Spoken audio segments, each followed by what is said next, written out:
In 2 days the British and Indian infantry, supported by a creeping barrage, broke the Ottoman front line and captured the headquarters of the 8th Army, Ottoman Empire, at Tulkarm, the continuous trench lines at Tabsir, Urara, and the 7th Army, Ottoman Empire, headquarters at Nablus. The Desert Mounted Corps rode through the break in the front line created by the infantry. During virtually continuous operations by Australian Light Horse, British Mounted Yeomanry, Indian Lancers, and New Zealand Mounted Rifle Brigades in the Jezreel Valley, they captured Nazareth, Afula and Basin, Jenin, along with Haifa on the Mediterranean coast and Dara east of the Jordan River on the Hejaz Railway. Samak and Tiberias on the Sea of Galilee were captured on the way northwards to Damascus. Meanwhile, Chater's force of Australian Light Horse, New Zealand Mounted Rifles, Indian, British West Indies and Jewish infantry captured the crossings of the Jordan River, Salt, Amman and Etziza most of the 4th Army, Ottoman Empire. The Armistice of Mudros, signed at the end of October, ended hostilities with the Ottoman Empire when fighting was continuing north of Aleppo. August 15, 1917, peace offered by the Pope. On or shortly before August 15, 1917, Pope Benedict XV made a peace proposal suggesting no annexations, no indemnities, except to compensate for severe war damage in Belgium and parts of France and of Serbia. A solution to the problems of Alsace-Lorraine, Trentino and Trieste. Restoration of the Kingdom of Poland. Germany to pull out of Belgium and France. Germany's overseas colonies to be returned to Germany. General disarmament. A Supreme Court of Arbitration to settle future disputes between nations. The freedom of the seas. Abolish all retaliatory economic conflicts. No point in ordering reparations, because so much damage had been caused to all belligerents. Entry of the United States. At the outbreak of the war, the United States pursued a policy of non-intervention, avoiding conflict while trying to broker a peace. When the German U-boat U-20 sank the British liner RMS Lusitania on May 7, 1915 with 128 Americans among the dead, President Woodrow Wilson insisted that America is too proud to fight but demanded an end to attacks on passenger ships. Germany complied. Wilson unsuccessfully tried to mediate a settlement. However, he also repeatedly warned that the United States would not tolerate unrestricted submarine warfare, in violation of international law. Former President Theodore Roosevelt denounced German acts as piracy. Wilson was narrowly re-elected in 1916 after campaigning with the slogan "He kept us out of war." In January 1917, Germany decided to resume unrestricted submarine warfare, in the hopes of starving Britain into surrender. Germany did this realizing it would likely mean American entry. The German foreign minister, in the Zimmermann telegram, invited Mexico to join the war as Germany's ally against the United States.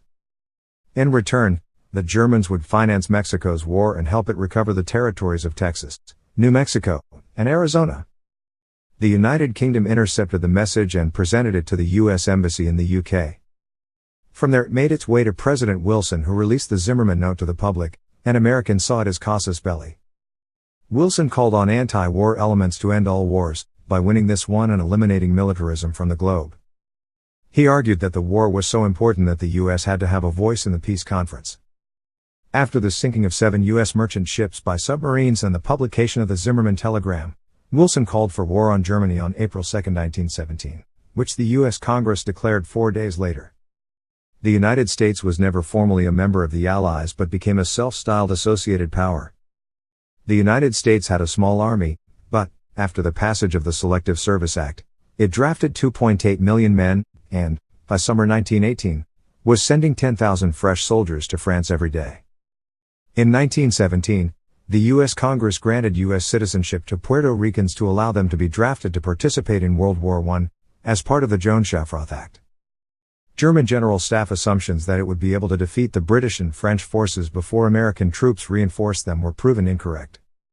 The United States Navy sent a battleship group to Scapa Flow to join with the British Grand Fleet, destroyers to Queenstown, Ireland, and submarines to help guard convoys.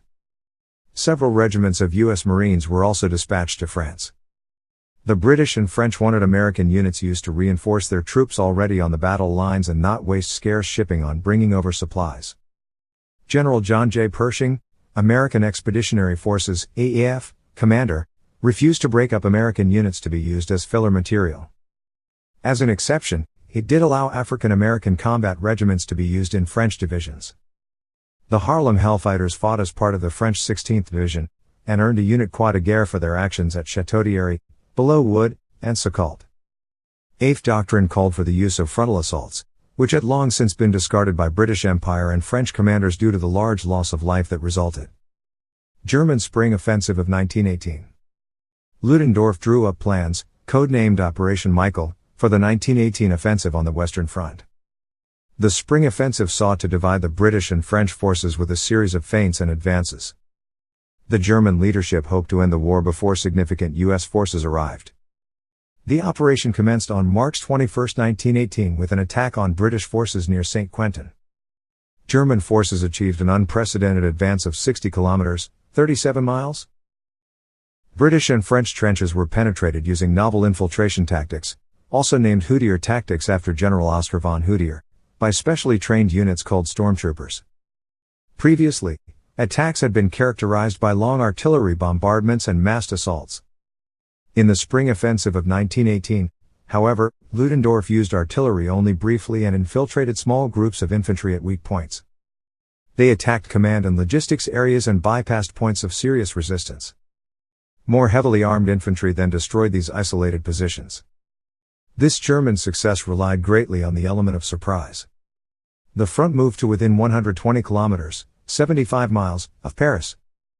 3 heavy Krupp railway guns fired 183 shells on the capital, causing many Parisians to flee. The initial offensive was so successful that Kaiser Wilhelm II declared 24th of March a national holiday. Many Germans thought victory was near. After heavy fighting, however, the offensive was halted. Lacking tanks or motorized artillery, the Germans were unable to consolidate their gains. The problems of resupply were also exacerbated by increasing distances that now stretched over terrain that was shell-torn and often impassable to traffic. General Foch pressed to use the arriving American troops as individual replacements, whereas Pershing sought to field American units as an independent force. These units were assigned to the depleted French and British Empire commands on 28th of March. A Supreme War Council of Allied Forces was created at the Doullens Conference on November 5, 1917. General Foch was appointed as Supreme Commander of the Allied Forces. Haig, Pétain, and Pershing retained tactical control of their respective armies. Foch assumed a coordinating rather than a directing role, and the British, French, and U.S. commands operated largely independently. Following Operation Michael, Germany launched Operation Georgette against the northern English Channel ports. The Allies halted the drive after limited territorial gains by Germany. The German army to the south then conducted Operations Blucher and York, pushing broadly towards Paris. Germany launched Operation Marne, Second Battle of the Marne, on 15th of July, in an attempt to encircle Reims. The resulting counterattack, which started the 100 Days Offensive, marked the first successful Allied offensive of the war. By 20th of July, the Germans had retreated across the Marne to their starting lines, having achieved little, and the German army never regained the initiative. German casualties between March and April 1918 were 270,000, including many highly trained stormtroopers. Meanwhile, Germany was falling apart at home. Anti-war marches became frequent and morale in the army fell. Industrial output was half the 1913 levels. New states enter the war. In the late spring of 1918, 3 new states were formed in the South Caucasus: the First Republic of Armenia, the Azerbaijan Democratic Republic, and the Democratic Republic of Georgia, which declared their independence from the Russian Empire. 2 other minor entities were established: the Centro-Caspian Dictatorship and Southwest Caucasian Republic. The former was liquidated by Azerbaijan in the autumn of 1918 and the latter by a joint Armenian-British task force in early 1919. With the withdrawal of the Russian armies from the Caucasus front in the winter of 1917-18, the 3 major republics braced for an imminent Ottoman advance, which commenced in the early months of 1918. Solidarity was briefly maintained when the Transcaucasian Federative Republic was created in the spring of 1918, but this collapsed in May, when the Georgians asked for and received protection from Germany and the Azerbaijanis concluded a treaty with the Ottoman Empire that was more akin to a military alliance. Armenia was left to fend for itself and struggled for 5 months against the threat of a full-fledged occupation by the Ottoman Turks before defeating them at the Battle of Sardarabad. Allied victory, summer 1918 onwards. 100 Days Offensive. The Allied counteroffensive, known as the 100 Days Offensive, began on August 8, 1918, with the Battle of Amiens. The battle involved over 400 tanks and 120,000 British, Dominion, and French troops, and by the end of its first day a gap 24 kilometers, 15 miles, long had been created in the German lines. The defenders displayed a marked collapse in morale, causing Ludendorff to refer to this day as the Black Day of the German Army. After an advance as far as 23 kilometers, 14 miles, German resistance stiffened, and the battle was concluded on 12th of August. Rather than continuing the Amiens battle past the point of initial success, as had been done so many times in the past, the Allies shifted attention elsewhere. Allied leaders had now realized that to continue an attack after resistance had hardened was a waste of lives, and it was better to turn a line than to try to roll over it. They began to undertake attacks in quick order to take advantage of successful advances on the flanks, then broke them off when each attack lost its initial impetus. The day after the offensive began, Ludendorff said, "We cannot win the war anymore, but we must not lose it either." On 11th of August he offered his resignation to the Kaiser, who refused it, replying, "I see that we must strike a balance. We have nearly reached the limit of our powers of resistance. The war must be ended." On 13th of August, at Spa, Hindenburg, Ludendorff, the Chancellor, and Foreign Minister Hinz agreed that the war could not be ended militarily and, on the following day, the German Crown Council decided that victory in the field was now most improbable. Austria and Hungary warned that they could continue the war only until December, and Ludendorff recommended immediate peace negotiations. Prince Ruprecht warned Prince Max of Baden, "Our military situation has deteriorated so rapidly that I no longer believe we can hold out over the winter. It is even possible that a catastrophe will come earlier." Battle of Albert. British and Dominion forces launched the next phase of the campaign with the Battle of Albert on 21st of August. The assault was widened by French and then further British forces in the following days. During the last week of August the Allied pressure along a 110 kilometer, 68 miles, front against the enemy was heavy and unrelenting. From German accounts, each day was spent in bloody fighting against an ever and again on-storming enemy, and nights passed without sleep in retirements to new lines. Faced with these advances, on 2nd of September the German Supreme Army Command issued orders to withdraw in the south to the Hindenburg Line. This ceded without a fight the salient seized the previous April. According to Ludendorff, "We had to admit the necessity to withdraw the entire front from the Scarpe to the Velle." In nearly 4 weeks of fighting beginning on 8th of August, over 100,000 German prisoners were taken. The German High Command realized that the war was lost and made attempts to reach a satisfactory end. On 10th of September Hindenburg urged peace moves to Emperor Charles of Austria, and Germany appealed to the Netherlands for mediation. On 14th of September Austria sent a note to all belligerents and neutrals suggesting a meeting for peace talks on neutral soil, and on 15th of September Germany made a peace offer to Belgium. Both peace offers were rejected. Allied advance to the Hindenburg Line. In September the Allies advanced to the Hindenburg Line in the north and center. The Germans continued to fight strong rearguard actions and launched numerous counterattacks, but positions and outposts of the line continued to fall, with the BIF alone taking 30,441 prisoners in the last week of September. On 24th of September an assault by both the British and French came within 3 kilometers, 2 miles, of Saint-Quentin. The Germans had now retreated to positions along or behind the Hindenburg Line. That same day, Supreme Army Command informed the leaders in Berlin that armistice talks were inevitable. The final assault on the Hindenburg Line began with the Meuse-Argonne offensive, launched by French and American troops on 26th of September. The following week, cooperating French and American units broke through in Champagne at the Battle of Blancmont Ridge, forcing the Germans off the commanding heights, and closing towards the Belgian frontier. On 8th of October the line was pierced again by British and Dominion troops at the Battle of Cambrai. The German army had to shorten its front and use the Dutch frontier as an anchor to fight rearguard actions as it fell back towards Germany. When Bulgaria signed a separate armistice on 29th of September, Ludendorff, having been under great stress for months, suffered something similar to a breakdown. It was evident that Germany could no longer mount a successful defense. The collapse of the Balkans meant that Germany was about to lose its main supplies of oil and food. Its reserves had been used up, even as U.S. troops kept arriving at the rate of 10,000 per day. The Americans supplied more than 80% of Allied oil during the war, and there was no shortage. German Revolution 1918 to 1919. News of Germany's impending military defeat spread throughout the German armed forces. The threat of mutiny was rife.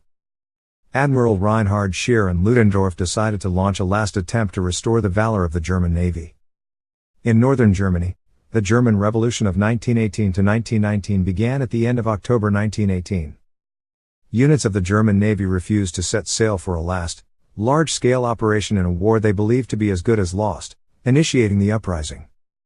The sailors' revolt, which then ensued in the naval ports of Wilhelmshaven and Kiel, spread across the whole country within days and led to the proclamation of a republic on November 9, 1918, shortly thereafter to the abdication of Kaiser Wilhelm II, and to German surrender. New German government surrenders. With the military faltering and with widespread loss of confidence in the Kaiser leading to his abdication and fleeing of the country, Germany moved toward surrender. Prince Maximilian of Baden took charge of a new government on 3 October as Chancellor of Germany to negotiate with the Allies. Negotiations with President Wilson began immediately, in the hope that he would offer better terms than the British and French. Wilson demanded a constitutional monarchy and parliamentary control over the German military. There was no resistance when the Social Democrat Philipp Scheidemann on 9 November declared Germany to be a republic. The Kaiser, kings and other hereditary rulers all were removed from power and Wilhelm fled to exile in the Netherlands. Imperial Germany was dead, a new Germany had been born as the Weimar Republic. Armistices and capitulations. The collapse of the Central Powers came swiftly. Bulgaria was the first to sign an armistice, the Armistice of Salonika on September 29, 1918. German Emperor Wilhelm II in his telegram to Bulgarian Tsar Ferdinand I described situation, disgraceful. 62,000 Serbs decided the war. On September 29, 1918, the German Supreme Army Command informed Kaiser Wilhelm II and the Imperial Chancellor Count Georg von Hertling that the military situation facing Germany was hopeless. On 30 October, the Ottoman Empire capitulated, signing the Armistice of Mudros. On 24 October, the Italians began a push that rapidly recovered territory lost after the Battle of Caporetto. This culminated in the Battle of Vittorio Veneto, which marked the end of the Austro-Hungarian army as an effective fighting force. The offensive also triggered the disintegration of the Austro-Hungarian Empire. During the last week of October, declarations of independence were made in Budapest, Prague, and Zagreb. On 29 October, the imperial authorities asked Italy for an armistice, but the Italians continued advancing, reaching Trento, Udine, and Trieste. On 3 November, Austria-Hungary sent a flag of truce to ask for an armistice, Armistice of Villa Giusti. The terms, arranged by telegraph with the Allied authorities in Paris, were communicated to the Austrian commander and accepted. The armistice with Austria was signed in the Villa Giusti, near Padua, on 3 November. Austria and Hungary signed separate armistices following the overthrow of the Habsburg monarchy. In the following days the Italian army occupied Innsbruck and All Tyrol with over 20,000 soldiers. On 11 November, at 5 a.m., an armistice with Germany was signed in a railroad carriage at Compiègne. At 11 a.m. on November 11, 1918, the 11th hour of the 11th day of the 11th month a ceasefire came into effect. During the 6 hours between the signing of the armistice and its taking effect, opposing armies on the Western Front began to withdraw from their positions, but fighting continued along many areas of the front, as commanders wanted to capture territory before the war ended. The occupation of the Rhineland took place following the armistice. The occupying armies consisted of American, Belgian, British and French forces. In November 1918, the Allies had ample supplies of men and materiel to invade Germany. Yet at the time of the armistice, no Allied force had crossed the German frontier. The Western Front was still some 720 kilometers, 450 miles, from Berlin, and the Kaiser's armies had retreated from the battlefield in good order. These factors enabled Hindenburg and other senior German leaders to spread the story that their armies had not really been defeated. This resulted in the stab in the back legend, which attributed Germany's defeat not to its inability to continue fighting, even though up to 1 million soldiers were suffering from the 1918 flu pandemic and unfit to fight, but to the public's failure to respond to its patriotic calling and the supposed intentional sabotage of the war effort, particularly by Jews, socialists, and Bolsheviks. The Allies had much more potential wealth they could spend on the war. One estimate, using 1913 US dollars, is that the Allies spent $58 billion on the war and the Central Powers only $25 billion. Among the Allies, the UK spent $21 billion and the $17 billion US dollars. Among the Central Powers, Germany spent $20 billion. Aftermath. In the aftermath of the war, 4 empires disappeared: the German, Austro-Hungarian, Ottoman, and Russian. Numerous nations regained their former independence, and new ones were created. 4 dynasties, together with their ancillary aristocracies, fell as a result of the war: the Romanovs, the Hohenzollerns, the Habsburgs, and the Ottomans. Belgium and Serbia were badly damaged, as was France, with 1.4 million soldiers dead, not counting other casualties. Germany and Russia were similarly affected.